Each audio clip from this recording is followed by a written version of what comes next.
isang katotohanan na dapat natin palaging tandaan. Ano po ito? Kung wala pa sa iyo, hindi mo pa kailangan ito. Uulitin ko po. Kung wala pa sa iyo, hindi mo pa kailangan ito. Pakiulit nga po. Kung wala pa sa iyo, hindi mo pa kailangan ito. If you don't have it, you don't live it. Kung hindi ka pa rin gumagaling, kailangan mo pa rin dumaan sa sakit. Kung hindi ka pa pumapasa sa visa, sa interview mo para makapunta ka sa ibang bansa, hindi mo pa kailangan pumunta sa ibang bansa. Kung hindi ka pa nakakita ng trabaho, hindi mo pa kailangan ang trabaho. Amen? Kung kailangan mo, ibibigay ng Diyos.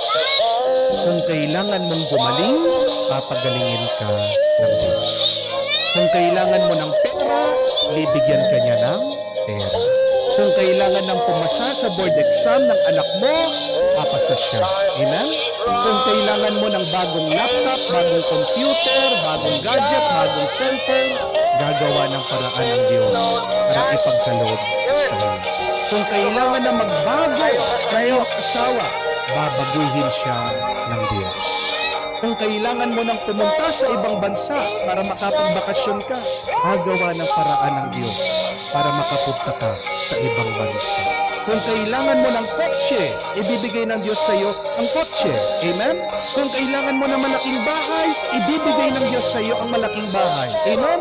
Kung kailangan mo ng peace of mind, ibibigay sa iyo ng Diyos ang peace of mind. Kung wala pa sa iyo, anong ibig sabihin? Hindi mo pa kailangan. Meron tayong mga tao. We are always driven by our desires, by our needs. Yung palagi nating hinahanap, palagi nating hinanais. Hindi mo pagkatuloy yan. Pero yan ang Nayo. ng Biblia. Sa unang pagbasa, ano po ang nakasulat? Desire is the root of all evil. Nais, nasa, mag-ingat tayo. Yan ang pinakagulo na, pinakaugat na, pinakaumpisa ng lahat ng masama. Sabi po nila, desire is the mother of sins. Ang nais ay ang ina ng dalawang kasalanan. At ano po ang dalawang kasalanan? Una, galit. Pangalawa, kasakiman. Pagkamakasarili. Pagkatao. If you continue in the path of your business, if you're always motivated by your thoughts, you will suffer in them. You will always Yan. dito ka, tinitigil Layo ka sa layo. yung iyong nais, pagnanasa, nagagalit ka. Hindi mo nakukuha yung iyong iniiling, umiinit ang iyong nagre-reklamo. Pero pag pinagbigyan ka naman dun sa iyong gusto, hindi sapat ito. Palagi mong hinahanap, palagi mong hinanakas. It is a vicious cycle. Para po maintindihan nyo, isipin nyo ito. Halimbawa, kung isang araw kayo po ay stress at ang pampalubag ng iyong loob para ma-relax ka, gusto mong kumain ng chocolate cake, bumili ka ng cake, inuwi mo, nilagay mo dun sa rep, nagbihis ka muna, naligo ka. Pero pagbalik mo dun sa rep, nakita mo yung asawa mo, kinakain niya yung cake. Ayaw kanyang pakainin ng cake. Bakit? Mataas daw yung sugar mo. Ano po ang mararamdaman niyo? Matutuwa po ba kayo? Hindi. Magwawala ka. Di po ba? Binili mo yun eh. Yun yung gusto mo eh. Pagkatapos hindi binigay sa iyo. Ngayon, sabihin na natin, pinayagan ka. Kinain mo yung cake. Pag nakuha mo na ba yung cake?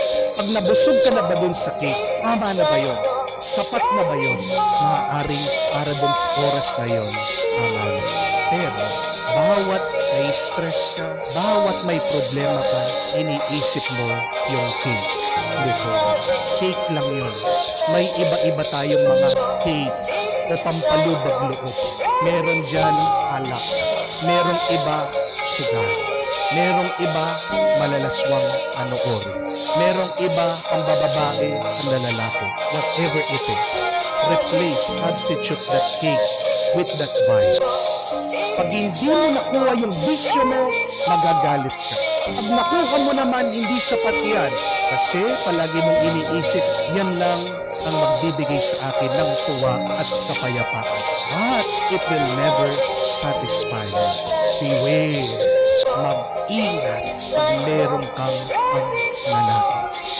Paano natin maaalis ang pagnanasa sa ating buhay? You cannot remove it while you are still alive. Listen to this. Because while we are living, we always desire for something. Kailan matatapos ang iyong pagnanasa, pag-pray ka na. Amen? Pero pwede nating ituwid ang ating pagnanais at pagnanasa.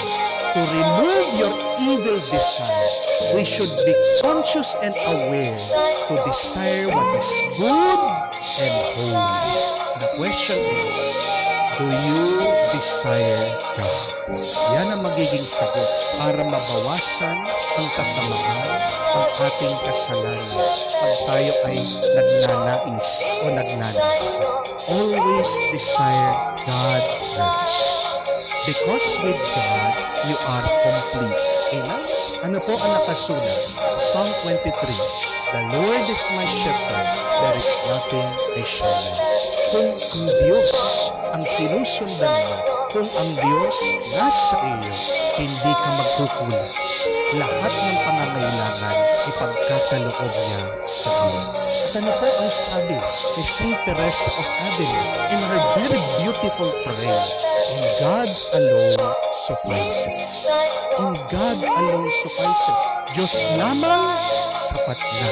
Yun po ang dasal, panalangin, araw-araw ni Santa Teresa ng Avila.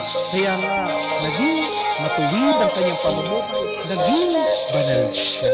Bakit napapasama tayo?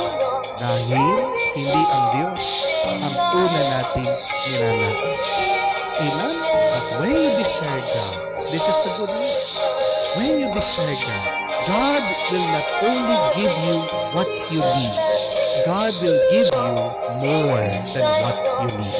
Dahil yan ang Diyos na ating sinasamba. Isa siyang Diyos ng sobra-sobra. He is a God of abundance. Pag gumagawa siya ng milagro, hindi sakto lang. Pag nagbibigay siya, sobra-sobra, umaataw, labis-labis. Kaya nga, hindi masamang pagnanasa ang makakapagpuno sa atin. Pag hinahabol mo ang iyong mga nasa, ninanais, makikita mo palaging kulang ang mararanasan mo sa iyong buhay. Mawawala ka at magwawala ka pa sa buhay. Always believe, my dear friends, God provides for us what we need. Ang palaging binibigay ng Diyos sa iyo ngayon ang kailangan mo. Nung paminsan, habang nagmimisa po ako at ako po ay nagsesermon, nag-humilya, may napansin po ako isang babae na pumasok sa likod dito sa harap ng simbahan. Umupo siya sa likod ng mga pews. Kitang-kita ko po ito pong babae na lungkot na lungkot. Patuloy lang po ako sa aking isasalita, sa aking preaching. Alam niyo po, pagkatapos kong magmisa, nilapitan ako ng babae, nagpapakaunseling siya. Dahil napakalalim ng kanyang problema. Kinukuha na yung kanyang sasakyan dahil hindi siya makapagbayad. Pero nabigla po ako doon sa sinabi niya. Father, nung pagpasok ko sa simbahan, narinig ko yung inyong sermon pag-humilya. Saktong-sakto po. Yun yung mga salita na kailangan kong marinig. Kanina pa po maghapon, balisa ako. Hindi ko alam kung anong gagawin. Ikot na po ako ng ikot. Bigla-bigla napadaan po ako dito sa inyong simbahan. At naramdaman ko na parang ko ay hinihila ng Panginoon. Pumasok ka. Kaya pumasok po ako. Yun pala yung dahilan. Dahil nagmimisa kayo, sakto nag-humilya kayo, yung inyong mga salita, swak na swak, saktong-sakto dito sa aking sitwasyon. Nagpapasalamat po siya. Is that a coincidence? Aksidente lang po ba yun? Di ba hindi? Dahil tandaan niyo po, walang aksidente dito sa mundo. Lahat na ito, lahat ng ginawa ng Panginoon, itong realidad na ito, itong mundong ito, yung buhay mo, may disenyo yan. Nakaguhit yan. Nakaplano yan. Sama yung iyong mga suliranin, mga pagsubok, mga problema, sama yan. Kailangan mo yan. Hindi ibibigay ng Diyos sa iyo yan kung hindi mo kailangan. Amen? Always believe that. Let that be a great consolation today. Kung wala pa sa akin, hindi ko pa kailangan. Kung ano ang nasa akin ngayon, tuwaman, lungkot, problema o tagumpay para sa akin. Ito ay tinadhana ng Diyos. Ito ay ginuhit, ito ay pinlano ng Diyos. Na magpasalamat po tayo sa Panginoon, sa Kanyang kabutihan, sa Kanyang kagandahang loob, sa Kanyang pagmamahal. Hindi niya tayo pinapabayaan.